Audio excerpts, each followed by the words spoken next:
Hey, good morning. Welcome to Crosstalk Podcast. It is March the 1st, and we are together. Can you believe it's finally March? The Ides of March are close upon us. What an interesting moment in March of 2022. We're here. There's geopolitical stuff going on. There's economic stuff going on. There's church stuff. Just a little bit of church stuff going on in our denomination. Just a little bit. Sorry, I didn't mean to make you cough a little bit there, Joe. Hey, Joe Deloach is here with us, and Brian Beveridge, and we're here. We have the lighting is a little different. You may have noticed the lighting's a little different, and I feel like I'm glowing right now. We're going to get it a little bit softer, hopefully, for you not to have to look at this ugly mug. I mean, it's just kind of bright, but eventually we'll get it set up. But we've taken all the light out of this room by blocking the natural light because it was clear that we had too much light in the room. So now we're trying to get the light just right. So say that 3 times fast. We're going to talk about forgiveness today, and I'm gonna read a little bit of scripture for everyone to hear from the Gospel of John, chapter 8. Verse 1, and we'll start there. And there's a lot to say about forgiveness. Forgiveness is at the core of who we are as Christians. So, then each of them went home. While Jesus went to the Mount of Olives early in the morning, he came again to the temple. All the people came to him and sat down and began to teach them. He began to teach them. The scribes and the Pharisees brought a woman who had been caught in adultery. And making her stand before all of them, they said to him, "Teacher, this woman was caught in the very act of committing adultery. Now, in the law of Moses, commanded us to stone such a woman. Now, what do you say?" They said this to him so that they might have some charge to bring against him. Jesus bent down and wrote with his finger on the ground. When they kept on questioning him, he straightened up and said to them, "Let anyone among you who is without sin be the first to throw a stone at her." And once again he bent down and wrote on the ground. When they heard it, they went away, one by one, beginning with the elders. And Jesus was left alone with the woman standing before him. Jesus straightened up and said to her, "Woman, where are they? Has no one condemned you?" She said, "No one, sir." Jesus then said, "Neither do I condemn you. Go your way, and from now on, do not sin again." I think that might be the most powerful moment in the ministry of Jesus, or one before the cross, of course. Definitely one of them. My goodness! I mean, what was he? What did he write in the ground? What do you think? That's what I was going to ask you. What did he write in the ground? What did he write? What do you think? Did he start nailing their sins? First of all, could he write? Who, Jesus? I mean, was he literate? Oh, of course he was. So a carpenter's son. I feel absolutely. I feel very confident that he could read and write. Well, he was the Word, but just to get technical. So he'd been taught like temple school or whatever the term. So I happen. A lot of us white folks, or I should say Gentile folks, white, black, all of us that are not Jewish, we often find ourselves very much. Very much sort of in a ignorant state about the Israelites and about Jews, and so my father-in-law is a Jew, and so he grew up in going to Jewish school. Now, that doesn't mean anything to you and me, but it's kind of like Sunday school. So we go. So he was literate. So, but it's a little different though. Yeah. What language did he write in? Well, I think he spoke in Aramaic. He probably spoke Aramaic, and he probably spoke Hebrew. A little Greek. Who's to say he probably spoke at least Roman on some, or Latin on some level, right? Mm-hmm. I just wonder. Every time I read this, I always thought, well, maybe I missed it, and I go back. He is Jesus. Don't you think he could speak all languages? I think so. Probably. And I would always think, well, maybe he wrote what he said. Maybe he wrote he without the first sentence. I thought that's a lot to write. You know, and then he wrote again. Well, I'll add to that though that even now in Orthodox Judaism, and I think it's probably fair to say that Jesus was an Orthodox Jew. They send their children, especially their boys, Yep. but women, the little girls too, but mainly, emphatically, the boys learn to read and write. Now, think about bar mitzvahs. What is the one thing that a boy does, or at a bar mitzvah, or a girl does reads. at a bat mitzvah? They go up front and they take the little stylus with the little finger on it, right? It's got the little finger, and they hold it and they read from the Torah. They read from the scroll, and therein is the moment when they are officially a man. But I wonder why he wrote in the sand. So what did he write? Why did he write in the sand? Well, I guess it was the one place he didn't have to speak. He didn't speak into the situation. He just wrote on the ground. Well, I mean, it's not like me and you where we carry tablets and paper everywhere we go.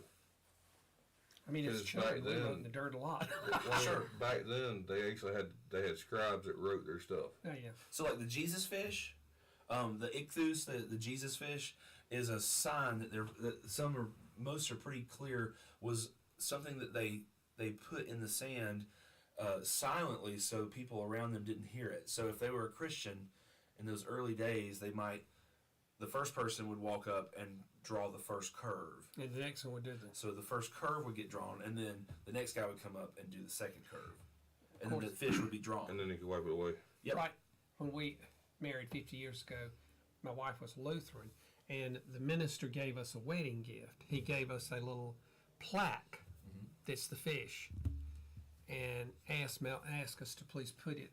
So it went by the front door. It's been in the front door it's at the front door now. Yeah. But it's the fish, and he said this will identify your house. So I understand that. I would just one more emphasis, like the written piece of Hebrew text is the one thing that defines the Hebrews, the Jews. It's the one thing that they have kept going through all of it. That's true. And so the most important thing, I think, culturally for Jews is the written word. If you, and specifically Hebrew. So it has been preserved for the 6,000 years that we know that it's existed. And so could Jesus write? I mean, absolutely, Jesus could write. Hitler wasn't even able to squash it. You know, of course not. No. But you can't smash words. Like, that's the thing about the word. If Jesus is the word, you can't annihilate the word. That's right. Because if it's in the heart of someone, it doesn't have to be written on paper. And once it's spoken and heard, you can't take it back. And think about censorship. The thing that censorship does, and we've seen a lot of that happening on Twitter and on Facebook. We've seen sort of thought police coming in. You know, they say, well, it's a private company, right? So this has been in our age for the last 3 or 4 years. The memory hole of ideas on those formats has been sucked, sort of erased, or YouTube.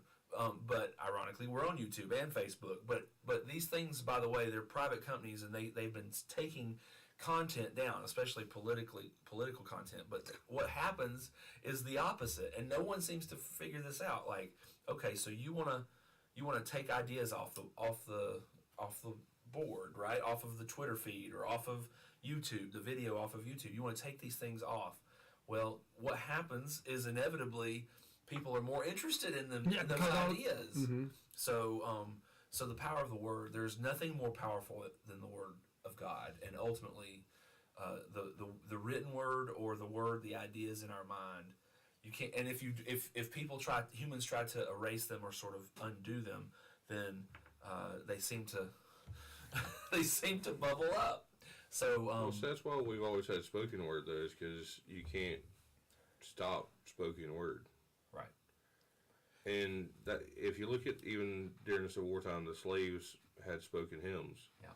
That was their way of getting messages across without letting people know what they were saying. But it was also something that they could give on their family heritage and give on where they came from, what their purpose was. That's right. And as Christians, we can do the same thing. That's like when we go and preach. It's not, we could give them a copy of our sermon and say, here, read it. Yeah. Or you can actually speak it, and the way you speak it actually brings across a message. It brings that message a different way. But you know what, Brian? That's what's happening. Just way off subject here. what's happening, I think, in our culture, especially in the South. We have lost a lot of the spoken word, spoken tradition. I think about, how do I know so much about people that died 100 years ago? I talk about them like I knew them. It's where we would sit on the front porch and shell butter beans or peas, and the old folks would talk. Sunday dinner at our house, we still keep it alive. We may get up from the dinner table about 2:30. Yeah.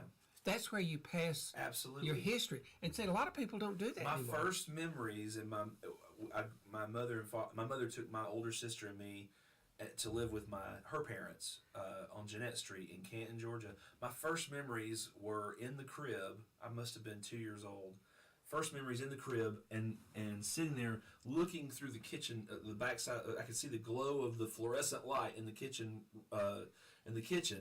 at night, and there was my mother with my grandmother and my grandfather smoking cigarettes and talking. Mm-hmm. But like the cell phone has sort of tried to isolate us. And I will say that, little known fact, if people are watching this, we are using this medium to sort of jack into the system. I mean, in some ways, we do this all the time. Like, little known fact, folks, we do this all the time. Like, the three of us and the people on staff and the people in this church, we are constantly coming together and having table talk. I mean, it's what we do. But the power of the word, the word will come at you in multiple ways. It comes at you through your memory. It comes at you through through the written word. It comes at you through conversation. And in Jesus's case, to segue forward, it comes on a dirt, you know. And I heard you say something like about the fish when we said that. You said because then they could wipe it away. And maybe that's why Jesus was writing on the dirt, because then he could scratch away all their accusations or all the sins. So maybe Jesus, I don't know if I'm right about this, but maybe Jesus put those. You asked me what I think he did. I think he wrote their sins down. Like, maybe he wrote the name and the place they committed adultery. Boy, that would be an eye-opener. You know, because here we are, you know, human beings, and these men, maybe it was, you know, you thought about the maid. You looked inappropriately at the lady across the street. You looked at, you talked to the woman at the shop for 5 seconds too long.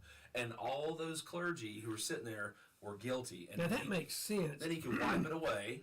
This is my hypothetical. Then he could wipe it away. Well, it just like he could says forgive the sin. Jesus bent down and wrote with his finger on the ground. When they kept on questioning him, he straightened up and said to them, "Did anyone among you who found?" Said, "Well, there are your sins on the ground." So if you're going to kill this woman who you caught adultery, and okay, so she was making out or doing whatever she was doing with someone else, and there you are going to kill her for this. All right, well, first of all, let's go ahead and see your adulterous ways and your adulterous ways and your adulterous ways, and then he could erase them. Well, think of it this way. What is the penalty for sin? Well, death, right? Okay, they were going to kill her, right? Yeah. Okay, Jesus stepped in and stopped her from dying that death and pretty much wiped it away. He literally got in the middle of her moment of death. But doesn't that kind of mirror something that happens? Well, the cross, I would say. Right. He steps in against our sin. That has been prophesied and showed so many times in the Bible that we miss of that whole, you know, the Messiah. Well, the whole confess your sins, repent, turn away, and wipe clean. Well, and Jesus interjects himself into the death reality. So it's the inevitability of all of us. The wages of sin are death, and so all of us are dying or in a death spiral. And then Jesus moves right in the middle of the things that we've done to create our own deaths. Oh yeah, and he injects forgiveness. I've had students who use this part of John. Well, why do we punish people? Why do we send them to jail? Why do you put, and you're going to electrocute somebody? What does the Bible say about that? Right. And you just going to turn your face and say, "Gee, I'm sorry you killed that man." Yeah. Well, one of the things, and how do you answer that? And this is what they tell their prison chaplains too. You can tell a person, God can forgive you for your sins, But man, you can't. That forgiveness doesn't go into what man puts before you. Which the punishment of man is just that. It's punishment of man. And then you have the punishment of God that comes afterwards. That's what you're saying. Just like we covered in Bible, later on in John, he talks about death, and there's a spiritual death and there's a physical death. So I understand that. But this whole concept of forgiveness, I think, is, for me personally, is one of the hardest things I have to deal with, because I'm just so human. If somebody does something that I think, that I interpret as being wrong or against me, I want to hold on to it. I want to dwell on it. I want to think on it. I want to stew on it.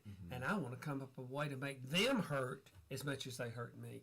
And there is the problem. But what's the biggest part of forgiveness? Letting go. As a grown adult, it used to be as a younger person, I really was probably more aware of the way I had been harmed. But as I've gotten older, I'm becoming more aware of the way I've harmed others. And so, not that people don't harm me, they do. But I was sitting at home. I was in the front yard, and someone. I've been here 2.5 years, almost 3 years, 2 3/4, just to be really exact. Gosh, you hadn't even got to. I know. I've barely gotten my milk in the refrigerator by now. You know, I got milk in the fridge and seeds in the garden.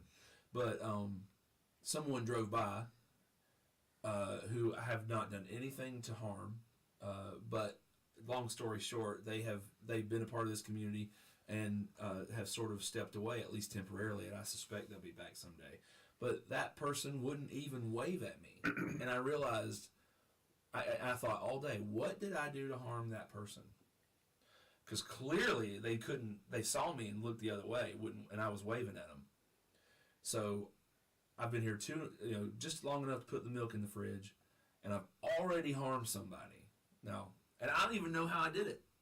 So I realize how harmful I realize how harmful I can be, or how perceived, how That's the word right how there. the perception of harm. So this woman who had committed adultery, there was a perception of harm. And those rabbis were probably right. She may have had 2 kids. He may have had 2 or 3 kids and a wife. And this is harmful for the community. And yet the lack of forgiveness was the deeper issue. They never mentioned the man. Did Christ forgive him? He didn't rape the woman. I mean, look, women are not given equal status. In this moment, and even in the Middle East, like in like Saudi Arabia, I mean, they just learned how to drive over in Saudi Arabia. The women are not given equal status. Women now, in some parts, they can actually not wear the cloth around, whatever you call the burqa. Yeah, burqa. Yeah. But forgiveness to me, is hard. It's just what Brian said, letting go. And because when you let go, I think the world sees you as being weak. Right. Oh, and that person's just going to run over you. Right. It's pride and ego. They kick in, and we forget the part about humbling ourselves down. My goodness, though, it's like it spins out of control because I have to be careful as a person, as a human, because when someone looks at me with unforgiveness, am I going to be mad at them now? Am I going to pick up that hurt and be like, well, they won't even look at me driving down the road? You know what I'm saying? Oh, yeah. And so where do I soften my heart? Because forgiveness is a two-way street. Oh, that's right. Well, I'll go ahead. This is not easy. I'll tell you, like we told the guys, and I worked at the hospital in Macon for 5.5 years as a trauma tech, and you'd have a drive-by shooting, and you'd have a gang member they'd retaliate, and then they'd retaliate, and then they'd retaliate. It never stopped. And I actually sat there one day, and I asked them, I was like, "Are you going to shoot each other till y'all are all dead?" Yeah. And they're like, "No, eventually it'll stop." And I was like, "When?" Right. I was like, "You got to stop the cycle." Well, it's just like racism. It's just like prejudice. Yeah. Well, it's the Montagues and the Capulets. Yeah. Like, that's right. It's all going to stop. Shakespeare knew what he was talking about. It's the Hatfields and the McCoys. Yeah. Like, seriously, folks. Over a pig. North versus the South. Exactly. This just never ends. It's stupid, but it's unforgiveness at the core. It is just simply put. I mean, it's Russia and Ukraine. It's well, even go better. Taiwan and China. Liberals and conservatives. Yeah, it's just ridiculous. It's really ridiculous. And, I think the whole political thing is, hopefully, they really have the good of the country. It's just the way they go about it. And people that can't let go of stuff, I see them as having all these burdens on their back, and they're just bent over. Sure. I know with me, I've gone through forgiveness with my last job because I left not on good terms. And when I actually let go of that and said, well, I'm just forgiving them, it was like a load lifted off of me. And it is so refreshing now to be nice to them. But you know what? If you really want revenge, be nice to them. Yeah. It drives them crazy. Kill them with kindness. Because, they expect you to strike back at them, and you don't. For me, the core of understanding forgiveness comes to my active, and I say it quite often because it really is at the core of who I am as a person of Christian faith, is forgiving my biological father who had used substances, drugs, and alcohol, had really abandoned our family. My mom left out of sort of safety, and my mother was not exactly innocent. She sort of sheltered us, and I think that was right to shelter us. But at some point, there needed to be reconciliation, or at least a doorway to reconcile. I had to kind of make that decision when I was 26. That seems like just yesterday. It was almost it was almost 20 years ago that I did that. But what I've found out in that is that when I forgave, it just, for me, it erased all my pain and hurts, and the process of sort of, it was almost like the infection was allowed to sort of drip out, which is disgusting to think about. But like something that gets infected, like your skin, and you have to somehow you have to figure out how to, like a boil. I've never had a boil, but like you've got to work to let it drain the and sickness you have to heal out. from the inside out. Right, it's a sickness. It's kind of like a boil or a canker or just a cancer of sorts. And I have a friend who had cancer removed from his neck, and he's got this big patch, and it's basically draining out, and it's going to take weeks, if not months. So what I learned is that I thought it was just going to be me impacted by my forgiveness, sort of, and in many ways it was, but then it just like a mess, like a messy mess. It just went on all my family, and my dad, my adopted dad, my older sister who was not ready to forgive, my mother who was not ready to forgive. And so forgiveness is it's the most powerful thing that I've ever done in my life, but it's also, and it was the healthiest thing, but it was also the messiest thing. It's also the scariest thing. But there's also a medicine for it too. It's the grace of God. Yeah. And another thing about the things we get so upset about and so hurt about, I've lived long enough to know that years ago we had a political situation. I was in public school then, and the political situation was not good, and it was just bad. And everybody was upset. Everybody was mad. Mm-hmm. Now, 40 years later, what were we all mad about? What was the whole point of it? Right. What does it matter? Where did it get you? It didn't get us anywhere except crazy. Yes. And sometimes when you're so full of spite and you want to hurt them, you turn around and hurt other innocent people that you're not even aware of. Well, and as someone who was born in 1977, who does not remember integration, my parents' generation, your generation, understands and remembers this moment. But for me now, I've got kids, and I see the school systems in the South, in the Deep South, and I wonder sometimes, was it bred? It was in many ways bred out of sin, out of a broken reality, but it also created two structures that are trying to succeed and are succeeding, but it also created, there's now unforgiveness. It's like there's two houses. We're in the middle of a denominational conversation, and even now, it's hard to explain this, but even now, there is a hope in my heart, and based on the history of the Methodist Church, that we can leave the doors open for, say, 2 or 3 generations from now to bring it to come back and reconcile. Because the Methodist Church has done this before. We split on the issues. We've split on issues and then come together on them. The United Brethren and the Methodist Episcopal Church split way back in the late 1700s because of German because the preachers were speaking German. Oh, yeah, I remember. Sprechen Sie Deutsch in the pulpit. And so the bishop said, no, you have to speak English. So that became two churches. Well, they came back together in 1968, a long time later. But then the black, the AME church has left and never returned. We've never reconciled. We're still Methodist, but we've never come back together and probably never will. At least I don't think there's any direction there because of power. Right. The issues of slavery split the Methodist Episcopal Church to the Methodist Episcopal Church South. They came back together in 1938. So I guess what I'm saying is we're on the front end of a denominational split. My prayer is that we can at least have an open mind to forgiveness to say, 30, 50 years from 40, 50 years from now, maybe this issue will not be the issue that it is right now, and we will be able to come back together. Well, see, part of the issue though is there's corruption within the hierarchy of. Yep. I hate to say it this way, but the corporation. There's money involved. There you go. And when the corruption, The root of all evil. when that corruption takes Property. hold, it causes hard hearts. Yep. And once you get an ice cold block of heart, sometimes it takes forever for that to actually melt to where you actually come back Right.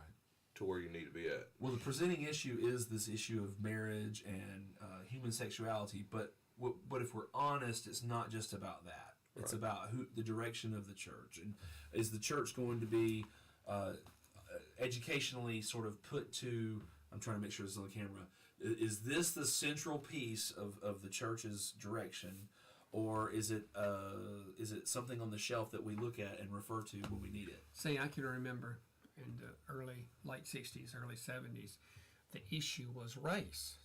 Oh my goodness, blacks and whites are going to worship together, and that was just, that was a hot topic. But and see, now there's still unforgiveness but for now, that. But now, 50 years later, now we're dealing with this. Is this going to be in 50 years? Is it going to be Yeah. not as important? It's like women pastors. There's still Oh yeah. a hatred from some women that it took so long for them to become Well, ministers. That's true. they are churches. I'd say most of the pushback on women pastors has come from other women. Think about that for a second. Oh, yeah.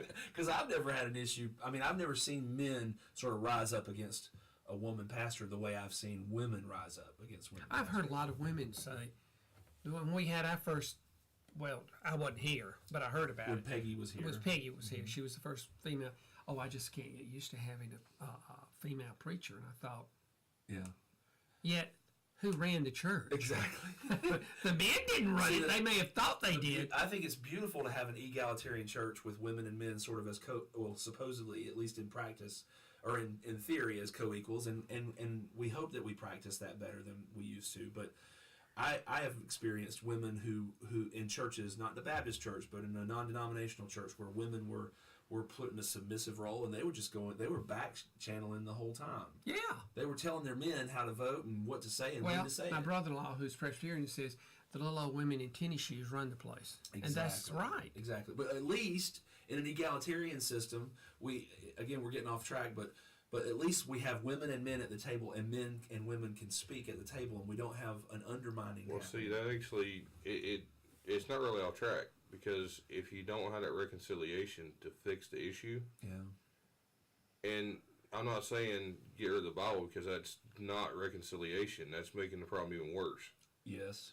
You stick with the Bible, you stick with God's Word, and you reconcile yourself to God. Right. And that's what these people need to understand. We don't own the church. The church is God's. Right. We just are here to do His work. Right. But you talk about power, and when you think about bank accounts, and you start thinking about money and power that comes with money and the amount of money, suddenly people become less forgiving. Right. That's true. I don't understand why. Well, look at when I do, but I don't. Look at when somebody passes away. How many families fall apart, squabbling over dividing? Over like a peanut. Yeah. Over a couple shoeboxes. And at our house, we say it's just stuff. But see, here's the thing. And guess what? When your time is up, Yeah. you're not taking it with you. And I'm going to use an example that's going to probably hurt some. We have people that say, I'm not going to church unless I'm at 845 in the historic sanctuary. Because that's my church. They're part of Eatonton First United Methodist Church, or the Church Universal. Mm-hmm. So, are they not going to worship at any church that God's in? A lot of that is loyalty, tradition. I'm loyal to this church. I'm going to support it. And of course, some of that goes back to the South.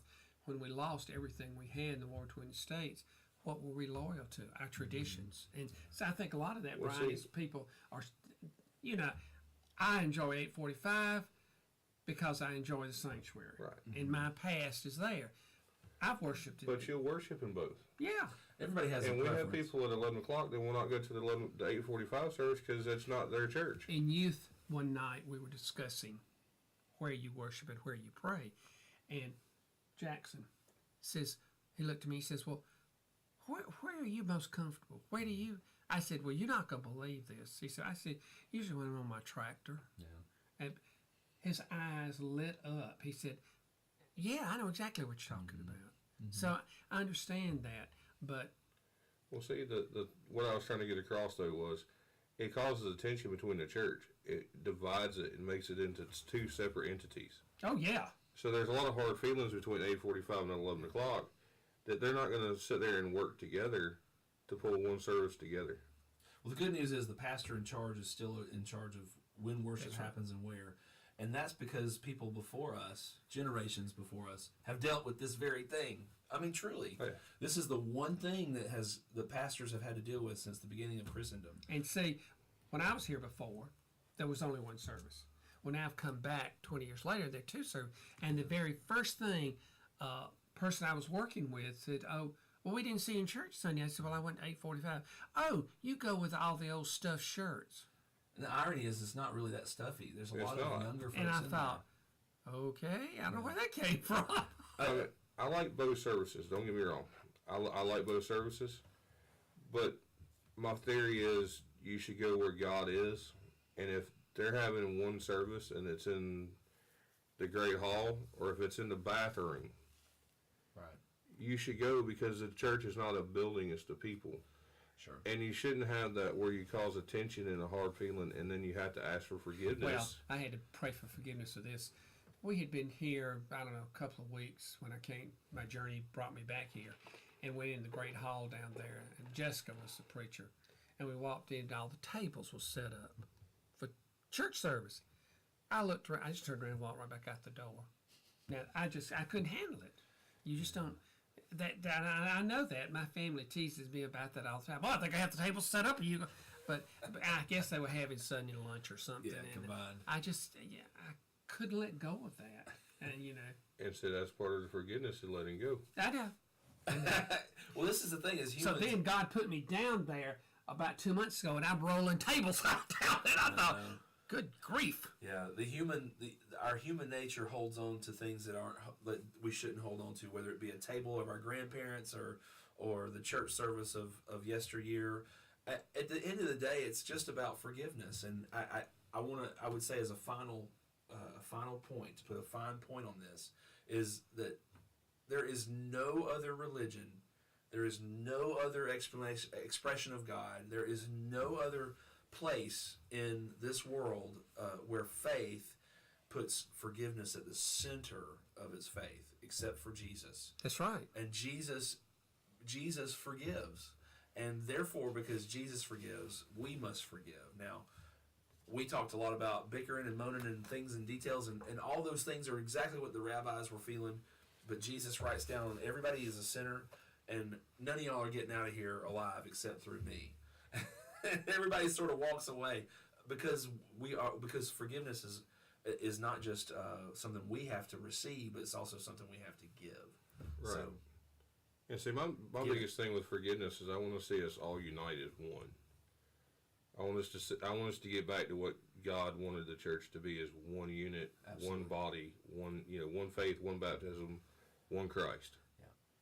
and the scheme of the devil is to divide and conquer. And I mean, you can go to Ireland and see like people who are Republic folks that are angry with people who are Commonwealth folks, and you see in America we had loyalists and we had the rebels who left the queen or the king in 1776, and we divide ourselves. Satan kind of tickles us a little bit, and we find ourselves divided. Ultimately, though, we must reconcile. Reconciliation is the only way forward. But here's the thing: there's a hard line, and for me, and the hard line in the sand for me, whatever Jesus was writing, is that Jesus is the way, and all of us have to somehow, I think, live our lives and work our lives out through the lens of Jesus.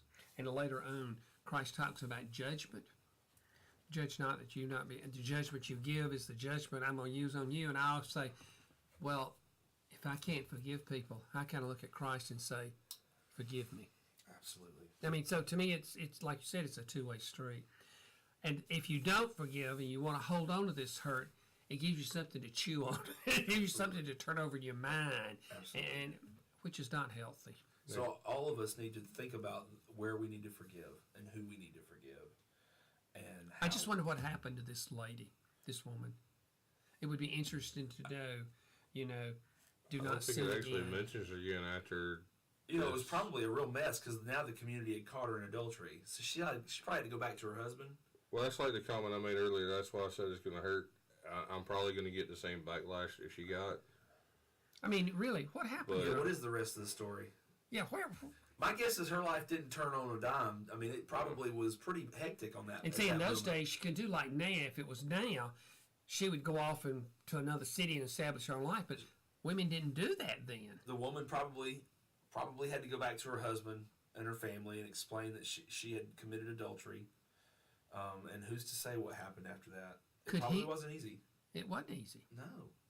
I mean, her life didn't just like she got her life back, but she also had to deal with it. And when you forgive somebody, the world is sitting there telling you, you shouldn't be doing this. You're letting them use you. Yeah. You're letting them, you need to be. I mean, look at the American male. I know. It's supposed to be unforgiving. Yeah. Look what it did to us. We Yeah. die early. Yeah. Well, I think we're seeing, just to get one last thought in before we end today, you see Vladimir Putin, who is sort of I don't know what he is, but he comes off like a real sociopath, in my opinion. And I'm not saying I don't know I mean, I don't think walking into a country's right, but I also don't think the United States was right to walk into countries time and again and again and again, and we've done it. So, before we start pointing fingers at Russia in this moment, like we think about that, but still, maybe we could talk about George W. Bush that way. Maybe we could talk about Bill Clinton that way. Maybe we could talk about LBJ that way. I don't know. There's a lot of introspection we probably need to do. But right now, with Putin going into Ukraine, he just comes off as cold. He sits at a desk about 100 feet away from his commanding officers. It's He's like, got that cold-hearted, hard rock feel. What is he going to do with the mayor and the president or whatever it is, the country who's America said they would, Biden said, we'll fly you out. And he says, I don't want to fly out. I want bullets, I just think the poor guy needs a hug, like he really needs to soften up a little bit, less of the sociopathy and more of some real forgiveness. Now, this is another topic for another day, but I do think unforgiveness leads to hardened hearts, and sociopathy would be a direction of a person who has sort of buried forgiveness long time ago. Hardened hearts lead to other Who broke Putin's heart? Good point. Well, when I say Putin, I think, I wonder if people back in the early 1900s, is this the way Stalin was perceived? Absolutely. I think he's almost resurrected right there. In some ways, it's like maybe he's the recreation. He's and like the Lord poor old Voldemort. Tsar and his family were murdered. I mean, But life is too short, even for Vladimir Putin, to sit around and be so cold. And honestly, the world would be a better place if we could forgive one another, if we could receive it and offer it, and that takes real courage. Receive and offer. That's real courage. A lot of people want to receive it, but they don't want to offer it. But I say as Christians, and we got to go because we've been on here for probably 45 minutes. But I would say if you want to be a courageous Christian, if all of us want to be courageous Christians, if we truly want to be meaningful, or women in full, to use that phrase, we must be forgivers, and we must be willing to receive it. That's right. That's going to be hard. I mean, I could sit here and write down all the people that are probably angry at me or hurt at me, and for me to have to sit down with them we don't want to do. It's awkward. We all have that, though. That's the human reality. That's right. So, yeah. So I go from this experienced that. place, all of us. We charge you to go and consider your forgiveness and unforgiveness, and the forgiveness and unforgiveness of others, and know that if we really truly seek to be Christ-like and to be filled with Christ, then we must be forgivers. And I would be hypocritical to sit here and tell you that I've done all the work. I've got work to do, and I guess we all do. Go in peace, and God bless you.